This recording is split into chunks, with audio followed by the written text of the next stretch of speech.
Inna Allah ta'ala. Setune Allah ta'ala. Yaqulu iku dawuh sapa Allah ta'ala.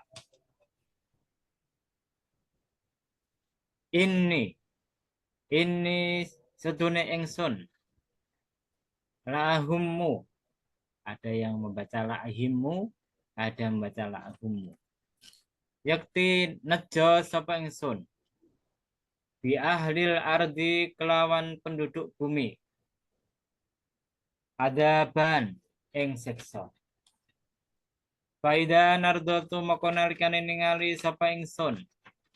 Ila umari buyuti marang wong-wong kang rameake omahku yaitu masjidnya Allah. Wal mutahabbina lan wong-wong kang padha tresno via krana ingsun. Wal mustaghfirina lan wong kang padha njaluk sepura padha istighfar bil ashari ing dalem wektu sahur.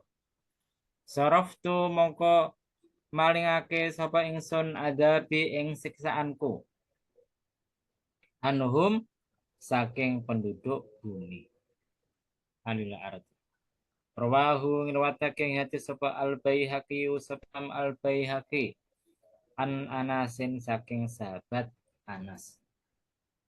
Jadi hadis ini menjelaskan bahwasanya Allah itu ketika melihat penduduk bumi yang banyak melakukan maksiat, banyak melakukan kedurhakaan, maka Allah itu ingin memberikan siksaan, azab kepada penduduk bumi. Entah itu dengan paceklik, entah dengan kelaparan, atau yang sekarang ini lagi banyak terjadi itu kebakaran. Ini yang baru terjadi tadi sore ini kebakaran di Pasar Medang, Blora. Kalau yang kemarin itu ada kebakaran di daerah Pasar Ngawen juga Blora juga. Jadi Allah itu ketika melihat penduduk bumi yang banyak melakukan kerusakan, maksiat, kedurhakaan, maka ingin menyiksa mereka.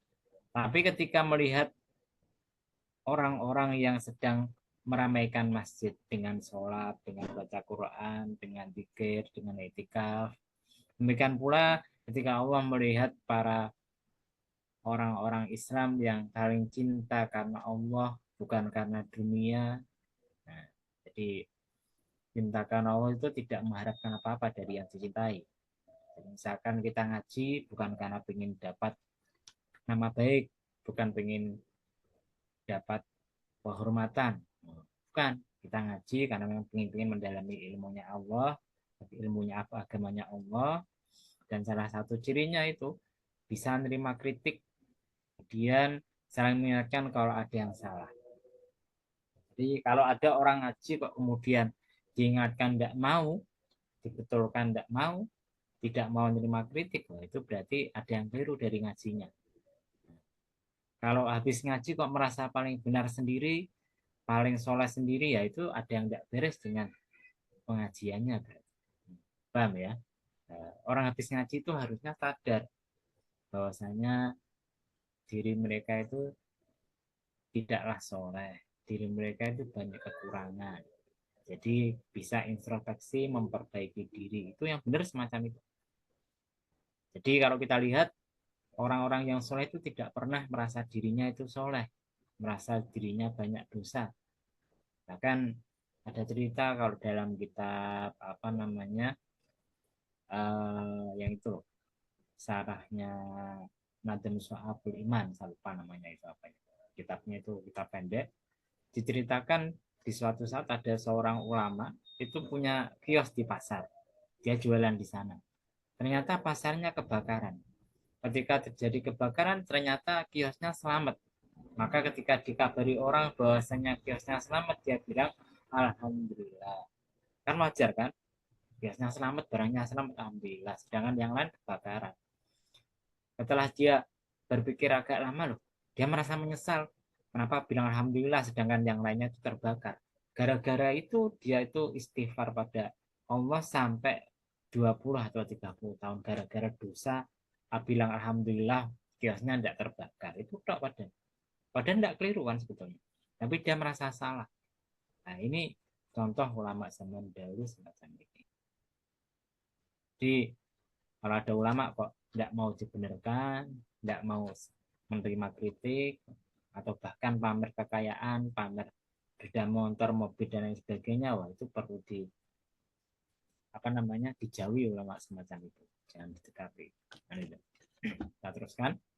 Jadi wal mutahabbina fillah, orang-orang yang cinta kano itu cirinya ya itu tidak karena pengen mengharapkan dunia, kemudian dia itu diingatkan mau menerima kritik, nah, kemudian dia tidak merasa dirinya paling hebat luar biasa. Kemudian wal mustaghfirina bil ashar, kemudian orang-orang yang istighfar di waktu sahur. Jadi ketika orang lain sedang tidur, tidak ada orang, dia itu istighfar pada Allah sambil nangis. Nah, ini 3 orang inilah yang menyebabkan Allah itu tidak jadi menurunkan siksaannya ke dunia. Dalam riwayat lain tuh ada beberapa orang lain yang bisa menyebabkan Allah itu tidak jadi menurunkan siksaannya. Apa? Pertama adalah orang-orang tua yang masih mau sholat. Sudah tua, sudah bungkuk, sudah tidak kuat, tapi masih mau sholat. Nah, yang kedua, yang menyebabkan siksaan Allah itu tidak jadi, itu adalah anak-anak kecil yang menyusu pada ibunya yang belum punya dosa.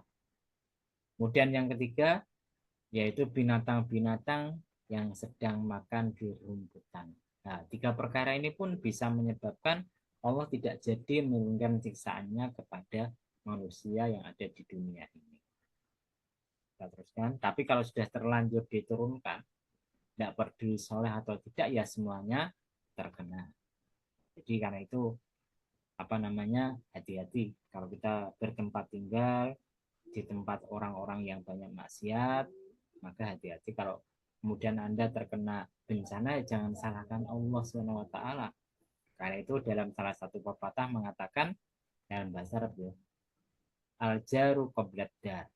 Kalau kita mau beli rumah, lihat dulu tetangga kanan kiri kita itu siapa. Kalau mereka orang-orang baik, insya Allah nanti rumahnya akan berkah. Tapi kalau kanan kirinya orang-orang yang kurang baik, ya jangan dibeli. Nah, karena al-jaru qoblar dar. Tetangga itu diutamakan, baru rumah yang ditempati tadi. Tapi hadisnya ini adalah hadis yang doif, hadis yang kurang kuat, cuma bisa digunakan sebagai fadlul a'ma. Jadi salah satu perkara yang berat ketika ngaji hadis itu ini mas, kita harus menyampaikan hadisnya itu doif atau tidak. Karena meriwayatkan hadis doif tanpa peringatan itu para ulama kurang bagus, kurang baik. Harus ada peringatannya. Kita boleh meriwayatkan hadis doif tapi diingatkan ini doif. Kalau hasan atau sahih tidak perlu diingatkan.